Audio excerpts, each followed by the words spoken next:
Yes, hi there. These comments, I'm going to just use your initials T, and I am Michael Buckoff, the founder, owner, and the materials writer for all of your lessons at the 7-step system to pass a TOEFL IBT. And I'm taking a look at your email right now. So you say, I took the TOEFL exam on June 13th. So you scored 61. You had 20 points on the reading, 8 points in the listening, 18 points in the writing, and 15 points in the speaking.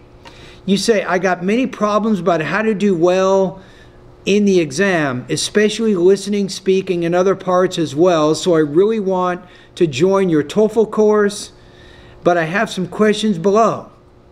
The first, I would like to ask you about the cost. Is it $38 per month? Yes, the answer is yes. And can I pay the money every month until finishing your course? Yes.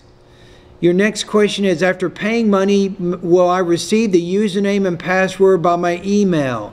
Yes, you can do that. I will send you that information after you make your payment. The final question, can you advise me how to prepare for the TOEFL exam, because I want to get more than 80 points the next time in November. So the good thing for you is time is your friend. You have time. So you want to go from 61 to 80 in about 4 months. Is it possible? Yes, it is. You can do this. So here are my recommendations to you based on your current academic English language abilities. You might want to write these down, right? So I'm giving you some tips on how you can study to improve your TOEFL score. A lot of what I'm going to say right now, it doesn't involve my online course, it doesn't involve a TOEFL book, but it does involve you having more experience with the language. All right, write these down.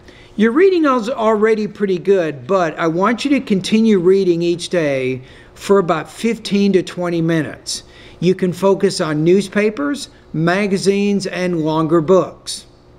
Secondly, you should also practice listening every day. In this case, about 45 minutes, because you need a lot more practice here. So if you have English TV, TP, I'm going to recommend that you focus on news, documentary, history, and especially science programs. This is important. So maybe 15 to 20 minutes of reading every day, 45 minutes of listening every day. Now, if you don't have English TV, and you want some websites, some free websites that are helpful for you, I do have 3 suggestions. You might want to write these down. National Public Radio, TED Talks, and Randall Cyber Listening Lab. These are all 3 good websites to help you improve your academic English language proficiency. As you're doing the reading and the listening practice, it's very important that you work on your note-taking. You want to focus on the main and the most important supporting points of the reading and the listening passages. Get this in note form. Using your notes, I want you to do 2 things. Using your notes, I want you to write 3 summaries each week. Each summary should focus on a reading or listening passage, and each summary should be 250 words. So that means, TP, you're writing about 750 words each week. This is very, very important. Now, also using your notes, you should practice speaking about the reading and the listening passages. This is going to help your speaking, of course. Each of your oral summaries should be about 60 seconds long, so you should be doing 3 oral summaries each week.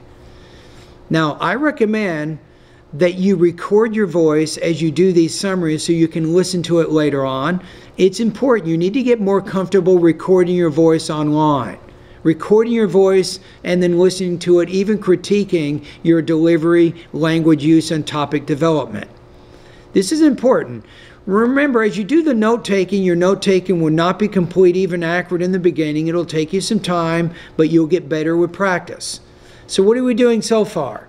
You're doing reading practice, you're doing some listening practice, you're also practicing writing and speaking about the information.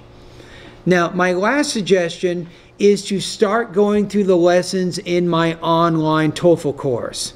This is also going to be helpful.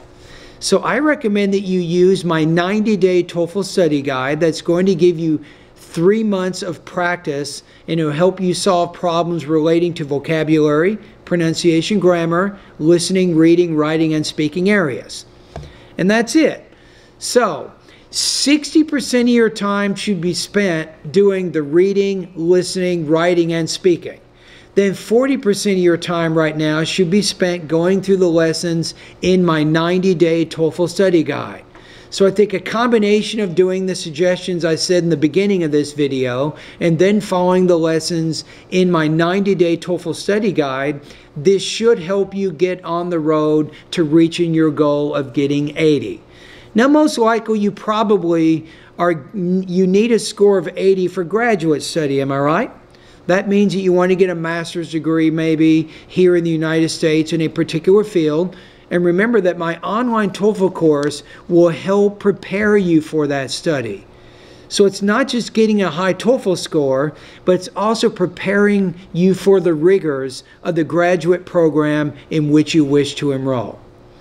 All right, and that's it. Anyway, thank you very much for your comments, and all the best to your high-scoring TOEFL success.